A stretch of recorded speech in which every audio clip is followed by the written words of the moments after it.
Unraveling the Sound of the Knell. Hello, dear viewers. Today, we'll be diving deep into the world of English phrases to understand the meaning and use of the word knell. By the end of this video, you'll not only know what it means but also how to use it appropriately in sentences. Knell is a noun that refers to the sound of a bell, especially when it's rung solemnly for a death or funeral. It can also figuratively mean a sound or sign announcing the end or failure of something. For example, the company's financial loss was the knell of its decline.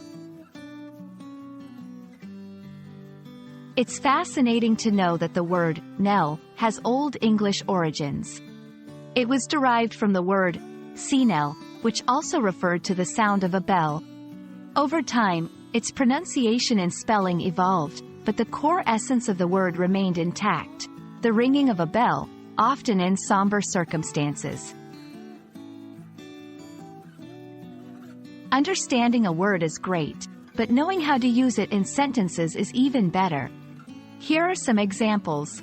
1. The knell of the church bell echoed throughout the village. Here, the word refers to the literal sound of a bell. 2. The unexpected resignation of the CEO was the knell of the company's golden era. In this sentence, knell is used figuratively to indicate the end of a prosperous period for the company.